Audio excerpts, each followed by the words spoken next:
இஸ்லாமிய வெறுப்பு என்பது எல்லா கட்சிகளிலுமே வேரூன்றி போய்விட்டது. கட்சியே கிடையாது பிஜேபி தவிர. அப்படி இருக்கிற காங்கிரஸ் இருக்கு இல்லையா, அந்த காங்கிரஸ் இந்த முறை தான் நிறுத்திய 26 காங்கிரஸ் எம்பிக்களில் வேட்பாளரில் ஒருவர் கூட முஸ்லீம் இல்லை. இன்றைக்கி ராஜ்புட்ஸ் கேட்டான்னு இறங்கி வந்தால் அவன் ஓட்டு போயிடும். அவன் எல்லாத்தையுமே வாக்கு வங்கி கோணத்தில் தான் பிஜேபி அமித்ஷாவும் மோடியும் பார்ப்பாங்க. ஆங்கிலத்தில் சொல்லுவாங்க, for them Modi and Amit Shah every thing starts and ends with electoral victories. அதனால் ராஜ்புத்திரர்களோட அந்த எதிர்ப்பு பிஜேபிக்கு ஒன்றும் பெரிய பாதிப்பு அங்கே ஏற்படுத்தாது. அங்கே பிஜேபிக்கான வெற்றி வாய்ப்பு தான் அதிகம். ஆந்திராவில் மொத்தம் 25 சீட்டு, 6 சீட்டு பிஜேபி, 17 சீட்டு தெலுங்கு தேசம், 2 சீட்டு பவன் கல்யாண் நிற்கிறாங்க. அங்கே 1%லேருந்து 1.5% தான் இஸ்லாமியர் வாக்குகள். ஆனால் மோடி நான் உயிரோடு இருக்க வரைக்கும் முஸ்லீம்ஸ்க்கு இடஒதுக்கீடு கொடுக்க மாட்டேன்னு சொன்னது சந்திரபாபு நாயுடுக்கு கடும் கோபத்தை ஏற்படுத்தி இருக்கிறது. தெலுங்கு தேசம் கட்சி நெளிகிறது பிஜேபியுடன் வைத்த கூட்டணியால். அவங்க மேனிஃபெஸ்டோ ரிலீஸ் பண்ணதிலே மோடி ஃபோட்டோ இல்லாமல் தான் ரிலீஸ் பண்ணாங்க. ஸோ நீங்கள் கேட்குறது ரொம்ப நல்ல கேள்வி, அழகான கேள்வி. எங்கெல்லாம் அவங்க ஸ்ட்ராங்காக இருக்காங்கன்றீங்க. குஜராத் நம்பர் 1, யூபி நம்பர் 2, மத்திய பிரதேஷ் நம்பர் 3. மற்ற இடங்கள்லாம் ரொம்ப ஆங்கிலத்தில் சொல்லுவாங்க டைஸியாக இருக்குது, கடினமான ஒரு விஷயமாக தான் அது இருக்குது. அதாவதுன்னா பிஜேபிக்கு டஃப்பாக தான் இருக்குது. பட் அவங்களுக்கு நம்பர்ஸ் குறையுதுன்றது உண்மை கார்த்தி, நல்லாவே குறையுதுன்றது உண்மை. எவ்வளோ குறைய போகுது தான் நமக்கு தெரியல. பிஜேபிக்கு ரொம்ப சவாலாக மாறிட்டு இருக்க மாநிலங்கள் எது தெரியுமா?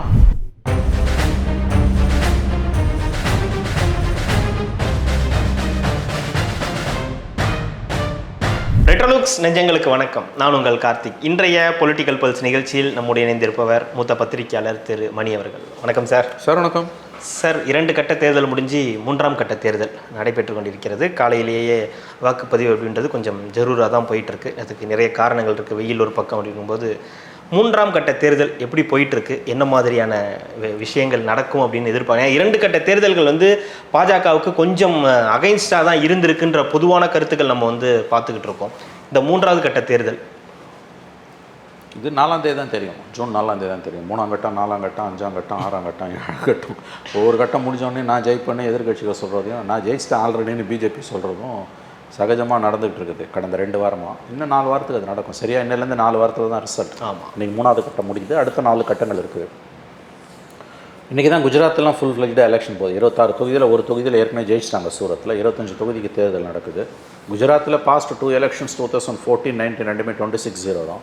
I think this time also 26-0 தான் வரும்னு எனக்கு தோணுது. அங்கே எதிர்கட்சிகளுக்கு ரோலே கிடையாது. ஆர்கனைசேஷன் ஸ்ட்ரக்சரே எதிர்கட்சிகளுக்கு அங்கே இல்லை. கம்ப்ளீட்டாக பிஜேபி டேக் ஓவர் பண்ணிடுச்சு. குஜராத் ரொம்ப டிஃப்ரெண்ட் பொலிட்டிக்கல் சிச்சுவேஷன் உள்ள ஒரு ஸ்டேட்டாக இருக்குது இன்றைக்கி இந்தியாவில். அங்கே வெளியில் இருக்கக்கூடிய இந்தியர்களால், குஜராத்துக்கு வெளியில் வாழக்கூடிய இந்தியர்களால், குறிப்பாக தமிழ்நாடு மாதிரியான இடங்களில் இருக்கக்கூடிய இந்தியர்களால் அந்த சமூக சூழலை புரிந்து கொள்வது என்பதே கடினமானது ஒன்று. கற்பனை கூட பண்ண முடியாத அளவுக்கு அங்கே சுச்சுவேஷன் கம்யூனலைஸ் ஆகிருக்கு. இஸ்லாமிய வெறுப்பு என்பது எல்லா கட்சிகளிலுமே வேரூன்றி போய்விட்டது. கட்சியே கிடையாது பிஜேபி தவிர. அப்படி இருக்கிற காங்கிரஸ் இருக்கு இல்லையா, அந்த காங்கிரஸ் இந்த முறை தான் நிறுத்திய 26 காங்கிரஸ் எம்பிக்களில் வேட்பாளரில் ஒருவர் கூட முஸ்லீம் இல்லை. இது ஃபஸ்ட் டைம். சுதந்திரத்துக்கு பிறகு 1952 இருக்குது. ஐ திங்க் 62ல் குஜராத்ன்ற மாநிலம் மகாராஷ்டிராவிலேருந்து பிரித்து வருது. இந்த தேர்தல்களில் இவ்வளவு நாள் நடந்த 17 தேர்தல்களில் ஃபஸ்ட்டு டைம் பிஜேபி காங்கிரஸ்லேருந்து ஒரு முஸ்லீம் கேண்டிடேட் கூட குஜராத்தில் இல்லை. ஏன்னா நிலைமை அங்கே ஆன்டி முஸ்லீம் ஃபீலிங்கிறது கொழுந்து விட்டு எரிந்து கொண்டு இருக்கிறது. அதாவது நீர் பூத்த நெருப்பாக இருக்குது, கொழுந்து விட்டு எரியல. உள்ளுக்குள்ளே அந்த அண்டர் கரண்ட் பயங்கரமாக இருக்குது. நம்ம சொல்லுவாங்க, ஒரு குஜராத்தில் ஒரு லைட் போஸ்ட்டை கேட்டால் கூட அது ஆன்டி முஸ்லீமாக இருக்கும். அந்த அளவுக்கு சமூகம் இறுகி கிடக்குது. அவங்க இந்த ராஜ்புட் போராட்டம் அது இதெல்லாம் சொன்னாங்க. அதெல்லாம் எந்த பாதிப்பையும் அங்கே ஏற்படுத்தாது. அவன் தெளிவாக அந்த ராஜ்புட் போராட்டத்தை ஏன் பிஜேபி கண்டுக்காமல் இருக்கான்னா, அங்கே ராஜ்புட்ஸுக்கு மெஜாரிட்டி கிடையாது. ராஜ்புட்ஸை எதிர்க்கக்கூடிய கம்யூனிட்டிஸ் இருக்கு இல்லையா, அவங்கெல்லாம் மெஜாரிட்டியாக கம்ப்ளீட்டாக பிஜேபி ஆதரிக்கிறாங்க. இன்றைக்கி ராஜ்புட்ஸ் கேட்டான்னு இறங்கி வந்தால் அவன் ஓட்டு போயிடும். அவன் எல்லாத்தையுமே வாக்கு வங்கி கோணத்தில் தான் பிஜேபி அமித்ஷாவும் மோடியும் பார்ப்பாங்க. ஆங்கிலத்தில் சொல்லுவாங்க, for them Modi and Amit Shah every thing starts and ends with electoral victories. அதனால் ராஜ்புத்திரர்களோட அந்த எதிர்ப்பு பிஜேபிக்கு ஒன்றும் பெரிய பாதிப்பு அங்கே ஏற்படுத்தாது. அங்கே பிஜேபிக்கான வெற்றி வாய்ப்பு தான் அதிகம். யூபியில் 10 சீட்டு இன்றைக்கி எலெக்ஷனுக்கு போது. மகாராஷ்டிராவில் குரூஷியல் ஃபைட் இருக்கும் போல். கர்நாடகாவில் 14 சீட். கர்நாடகாவில் பிஜேபிக்கு பெருத்த பின்னடைவு காத்திருக்கிறது. ஏன்னா 2019 எலெக்ஷனில் மொத்தமுள்ள 28 இடங்களில் அவங்க 25 இடங்களில் பிஜேபி ஜெயிச்சு, 2 காங்கிரஸ், 1 ஜனதாதள் ஜெயிச்சது. இந்த முறை கண்டிப்பாக பிஜேபி 25 ஜெயிக்க முடியாது. குறைந்தது 15 இடங்களையாவது பிஜேபி தோற்கும் என்று எதிர்பார்க்கப்படுகிறது. இரட்டை இலக்கத்தில் தான் இந்த முறை பிஜேபி ஜெயிக்குன்றாங்க. ஸோ 15 சீட் பிஜேபிக்கு லூஸ் ஆகுது. அதுலேயும் அந்த ரேவண்ணா இஷ்யூலாம், அந்த பாலியல் சர்ச்சை தொடர்பான அந்த வீடியோஸ் அது இன்றைக்கி பெரிய அளவில் அவர்களுக்கு ஒரு சரிவை கொடுத்திருக்கிறது. ஆகவே இந்த 3ஆம் கட்ட தேர்தலை பொறுத்தவரையில் குரூஷியல் ஃபேஸ். ஆக்சுவல் எலெக்ஷனுக்குள்ளே இப்போ தான் நம்ம போகிறோம். முதல் 2 கட்டங்களில் வந்து ஆன்டி பிஜேபி ஓட் பேங்க் தான் தமிழ்நாடு, கேரளா இதெல்லாம். பட் திஸ் டைம் 3, 4, 5, 6 and 7 தான் இன்னையிலேருந்து வரக்கூடிய அந்த 5 எல்லாமே வட மாநிலங்கள் தான். ஆமாம், இந்த 5 கட்ட தேர்தல்கள் தான் கண்டிப்பாக வந்து பிஜேபிக்கு பெரும் சவாலாக இருக்க போகுது. தென் மாநிலங்களையும் நடக்குது. அடுத்த உதாரணத்துக்கு 13ஆம் தேதி 4ஆம் கட்டம் ஆந்திராவில் நடக்குது.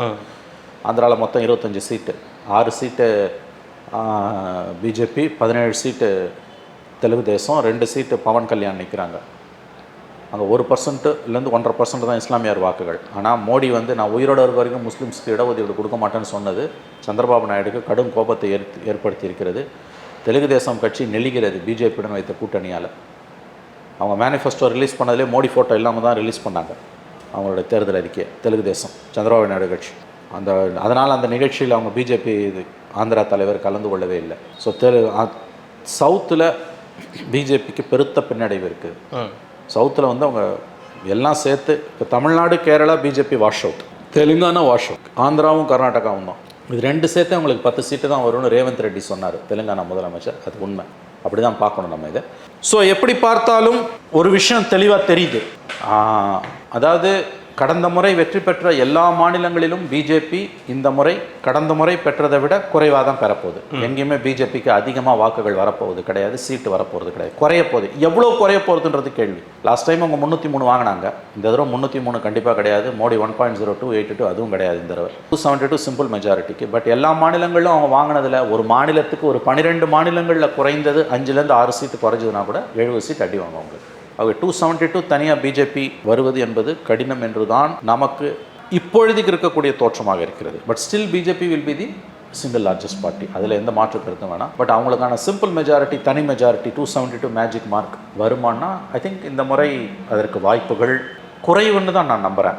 உறுதியாக சொல்ல முடியல, பட் குறைவுன்னு தான் எனக்கு தோணுது. எங்கே அவங்க இன்னுமே ஸ்ட்ராங்காக இருக்காங்க சார்? நல்ல கேள்வி. குஜராத், யூபியில் கடந்த முறையை விட இந்த முறை சீட்டு குறையும். பட் அவங்களுக்கு பெரிய பின்னடைவை ஏற்படுத்தக்கூடிய அளவுக்கு அங்கே வந்து சிதைவு ஏற்படலைன்னு ஒரு கருத்து இருக்குது. மத்திய பிரதேஷ் அதே மாதிரி அவங்களுக்கு வந்து பழைய முறை இருந்ததை விட இந்த முறை வந்து வாக்குகள் சீட்டு குறையும். பட் பெரிய அளவில் சிதைவு வரும்னு நம்ம சொல்ல முடியாது. ஸ்வீப் பண்ணிட்டு வந்தாங்க. ஸோ நீங்கள் கேட்குறது ரொம்ப நல்ல கேள்வி, அழகான கேள்வி. எங்கெல்லாம் அவங்க ஸ்ட்ராங்காக இருக்காங்கன்றீங்க. குஜராத் நம்பர் 1, யூபி நம்பர் 2, மத்திய பிரதேஷ் நம்பர் 3. மற்ற இடங்கள்லாம் வந்து ரொம்ப ஆங்கிலத்தில் சொல்லுவாங்க டைஸியாக இருக்குது, கடினமான ஒரு விஷயமாக தான் அது இருக்குது. அதாவதுன்னா பிஜேபிக்கு டஃப்பாக தான் இருக்குது. பட் எவ்வளோ தூரம் ஃபாலோ அவுட் ஆகுன்றது தான் கொஸ்டின் இப்போ. ஏன்னா யானைப்படுத்தா குதிரை மட்டம். அவன் 303, இவன் 52. அவன் 303லேருந்து 30 குறைஞ்சான்னா கூட 272. நீ 52லேருந்து இன்னொரு 50 வாங்கினா கூட 100 தான். 40 வாங்கினா கூட நீ 90 தான். ஈக்குவல் இல்லை. ஸோ இது டசன்ட் மேக் சென்ஸ். 272 வந்ததுன்னா மோடி இதே மாதிரி 10 ஆண்டுகள் இந்தியாவை ஆண்டது மாதிரி மூர்க்கத்தனமாக இந்தியாவை ஆழ்வார், எழுதி வைத்துக் கொள்ளுங்கள். நீங்கள் 250 கீழே பிஜேபியை புஷ் பண்ணிங்கன்னா தான் பிஜேபிக்குள்ளே இருக்கக்கூடிய உள் முரண்பாடுகள் வெளியில் வரும். மோடி அமித்ஷாவை கேள்வி கேட்பாங்க. இவர்களுக்கு பதிலாக மோடி அமித்ஷாவுக்கு பதிலாக வேறு யாராவது பிஜேபியிலிருந்து பிரதமராக வந்தால் கூட இந்தியாவுக்கு ஓரளவு விமோசனம் கிடைக்கும். இந்த இரட்டையர்கள் ஒரு 6 மாத காலமாவது பதவியிலிருந்து அகற்றப்பட வேண்டும். இவர்களுக்கு ஓய்வு கொடுக்க வேண்டும் அமித்ஷா மோடிக்கு. அப்போ தான் இந்தியாவுக்கு வந்து விமோசனம், விடிவு காலம், எதிர்காலம். இல்லைன்னா இந்தியா நாசமாக போகும். இந்த 2 பேரும், எஸ்பெஷலி மோடி வந்து 3வது முறை வெற்றி பெற்று சிம்பிள் மெஜாரிட்டியில் வந்துட்டார்னா நிலைமை மிகவும் கடினமானதாகத்தான் எதிர்கட்சிகளுக்கும் இந்திய ஜனநாயகத்துக்கும் மாறிப்போகும். அப்படி தான் நான் இப்போதைக்கு பார்க்குறேன். ஆனால் ஒரு பாசிட்டிவாக நம்ம பார்க்குறது என்னென்னா, இப்போ நீங்கள் கேட்டிங்க அந்த கேள்வி, எங்கெல்லாம் அவங்க ஸ்ட்ராங்காக இருக்காங்க, அந்த கேள்விக்கு நான் பதில் சொல்ல தடுமாறினேன். எக்ஸப்ட் குஜராத், மற்ற இடங்கள்லாம் சரிவு கண்டிப்பாக தெரியுது கார்த்தி. இல்லை சார், இப்போ நீங்கள் குஜராத் எவ்வளோ தூரம் சரிவுன்றது தான் புரியல. இல்லை, குஜராத் ஸ்ட்ராங்குன்னு சொல்கிறீங்க, நம்மளால் புரிஞ்சிக்க முடியுது. மற்ற இடங்களில் இந்த ஸ்ட்ராங்குன்றதுக்கான காரணம் பாஜகவா இல்லை எதிர்கட்சிகள் அங்கே வலுவாக இல்லாதது தான்? மோடி ஃபேக்டர், மோர் தென் பிஜேபி. மோடி ஃபேக்டர். மோடி ஃபேக்டர்ன்றது இருந்துக்கிட்டு தான் இருக்குது. அதில் வந்து சரிவு ஏற்பட்டிருக்குன்றது உண்மை. அதுதான் நான் சொன்னேன், யானைப்படுத்தா குதிரை மட்டும். அது பிஜேபியை வீட்டுக்கு அனுப்புகிற அளவுக்கான சரிவானா கண்டிப்பாக இல்லைன்னு தான் எனக்கு தோணுது. பட் அவங்களுக்கு நம்பர்ஸ் குறையுதுன்றது உண்மை கார்த்தி, நல்லாவே குறையுதுன்றது உண்மை. எவ்வளோ குறைய போகுதுன்னு தான் நமக்கு தெரியல. பிஜேபிக்கு ரொம்ப சவாலாக மாறிட்டு இருக்க மாநிலங்கள் எது தெரியுமா? கர்நாடகா லாஸ்ட் டைம் அவங்க நல்லா ஜெயித்த மாநிலம், மகாராஷ்டிரா லாஸ்ட் டைம் நல்லா ஜெயித்த மாநிலம், பீகார் லாஸ்ட் டைம் நல்லா ஜெயித்த மாநிலம், பெங்காலில் லாஸ்ட் டைம் 42 சீட் மொத்தத்தில் 18 ஜெயிச்சாங்க. இந்த முறை அது ஒற்றை இலக்கத்தில் தான் வருன்றாங்க. மம்தாக்கு வந்து அங்கே ஏறிக்கிட்டு இருக்குன்றாங்க. அதே மாதிரி பஞ்சாப் அண்ட் டெல்லி மொத்தம் 20 சீட்டு, பஞ்சாபில் 13, டெல்லியில் 7. இந்த முறை அது என்னவாக போகுது? இந்த முறை கண்டிப்பாக கெஜ்ரிவால் ஃபேக்டரால் அது வந்து பிஜேபிக்கு எதிராக தான் திரும்புன்றாங்க. ஸோ நீங்கள் கூட்டி கழிச்சு பார்க்கும்போது 220 மேக்ஸிமம் 220 to 230 தான் பிஜேபிக்கு தனியாக. என்டிஏ கவர்மெண்ட் கண்டிப்பாக அவங்க அலைன்ஸோட ஃபார்ம் பண்ணலாம். But whether Modi will be there அதுக்கு வாய்ப்பு குறைவு. அப்படி தான் இப்போதைக்கு நம்ம இந்த விஷயத்தை கணிக்க முடியுது. 3வது கட்டத்துக்குள்ளே போகிறோம். நம்ம பெரிய அலை எதுவும் இருக்கிறதா தெரியல. இல்லை, இந்த பிரச்சாரங்கள் எப்படி சார் இருக்குது? இது வரைக்குமான பிரச்சாரங்கள் எப்படி இருக்குது? அவர் மோடி வந்து முதல் பிரச்சாரத்தில் 19ஆம் தேதி நம்ம தமிழ்நாடு எலெக்ஷன் போனப்போ நடந்த அந்த இதில் வந்து முஸ்லீம்ஸை பற்றி பேசலை. ஆனால் அந்த 19ஆம் தேதி ஃபஸ்ட்டு ஃபேஸ் முடிஞ்ச உடனே இந்த 15 நாளாக அவர் முஸ்லீம்ஸ் தாலியாக இருப்பாங்க. எருமாடை பிரித்து கொடுத்துருவோம். எருமாடு, தாலி, இப்போ வீடு, சொத்தை பிரித்து கொடுத்துருவான். இந்த மாதிரியான விஷயங்கள் தான் நெரேட்டிவாக செட் ஆச்சு. பாகிஸ்தானு, தாலி, எருமாடு, பாகிஸ்தானு, இந்த இஷ்யூஸ் தான் வந்து அரசியல் சாசனம் இந்த இஷ்யூஸ் தான் மேலே மேலே வந்தது. வளர்ச்சி திட்டங்கள், ராமர் கோயில் வரல, 370 வரல, அவங்களுக்கு நல்லா தெரியுது. இதெல்லாம் வந்ததுன்னா இதனாலெல்லாம் நம்ம வந்து ஜெயிக்க முடியாதுன்னு தெரியுது. 10 வருஷம் சாதனையை சொல்லி அவர் ஓட்டு கேட்கவே இல்லை. அவர் மறுபடியும் முஸ்லீம்ஸை தான் அது ஓட்ஸ் கொடுக்குன்னு அவர் நம்புகிறார். ஐ திங்க் நம்ம வெயிட் பண்ணணும். இந்த மிச்சம் 4 கட்டம் இருக்குல்ல, அதில் எதை பேச போகிறாருன்னு பார்க்கணும். இல்லை, இறுதியாக ஒரே ஒரு கேள்வி சார். இந்த ஸ்ட்ராங்காக இருக்காங்கன்னு சொன்னீங்களே, அந்த இடத்துல இந்த பேச்சுக்கெல்லாம் எடுப்படும்னு அவங்க நம்புகிறாங்க. அவங்க ஏன் மோடி அதை வந்து திரும்ப இஸ்லாமிய வெறுப்பை கக்குனார்னா, அது நன்கு ஆலோசித்து எடுக்கப்பட்ட முடிவு. ஏனோ தானோன்னு வாய் புளிச்சது மாங்காய் புளிச்சதுன்னு வாயில் வந்ததெல்லாம் பேசுகிற மாதிரி இஸ்லாமிய வெறுப்பை கக்கிட்டு போல் அவர் இதுதான் ஓட்டை கொடுக்குன்னு அவங்க நம்புகிறாங்க. ஏன்னா அவங்க பின்னால் ஒரு பெரிய டீம் இருக்குது. 2வது மோடிக்கு அவருக்கு ஒரு அனுபவத்தில் அவர் பார்க்குறாரு. 10 வருஷம் சாதனையான்னு சொல்லிக்கிறதுக்கு ஒன்றுமே கிடையாது. சாதனையை சொல்லி ஓட்டு கேட்குறதுக்கு எதுவுமே இல்லைங்க. சரி, உன்னோட பெரிய சாதனை ராமர் கோயில் 370, அது உண்மையில் சாதனை தான், மாற்றுக்கிறதுக்கு இடம் வேணாம். அவங்க ஆங்கிள்லேருந்து பார்த்தீங்கன்னா அது சாதனை தான். யாருமே செய்யாததை செஞ்சுருக்காங்க. ஆனால் அதை சொல்லி ஏன் ஓட்டு கேட்க முடியல? சரி, உன் மேனிஃபெஸ்டோவை சொல்லி ஓட்டு கேட்குறியா? அதுவும் இல்லை. காங்கிரஸ் மேனிஃபெஸ்டோவுக்கு பிராண்ட் அம்பாசிடராக மாறின மோடி தான் மேனிஃபெஸ்டோவை பற்றி எதுவுமே பேசலையா? இல்லையா? ஆகவே இந்த மதம் என்ற அந்த கார்டை கையில் எடுத்தது இஸ்லாமிய வெறுப்பின் மூலம் இந்துக்கள் மத்தியில் ஒரு தொடர் அச்சத்தை நிலைநாட்ட முடியும். அதன் மூலம் வாக்குகளை பெற்று தான் வெல்ல முடியும். 3வது முறை ஆட்சியை தக்க வைத்துக் கொள்ள முடியும்.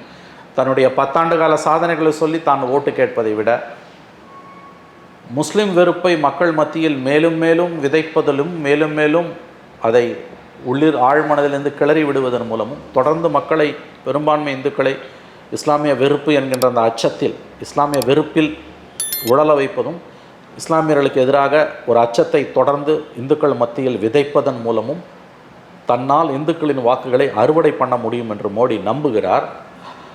அந்த நம்பிக்கை முழுவதும் தவறான நம்பிக்கை என்று நான் சொல்ல மாட்டேன். ஏன்னா கடந்த காலங்களில் அது அவங்களுக்கு கை கொடுத்துருக்கு.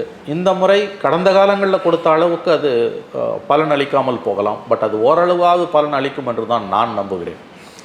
மகிழ்ச்சி சார். இவ்வளோ நேரம் உங்களுடைய நேரத்தை ஒதுக்கி எங்களுக்காக பல்வேறு கருத்துக்களை பகிர்ந்தமைக்கு ரெட்ரோலோக்ஸின் சார்பாக மிக்க நன்றி.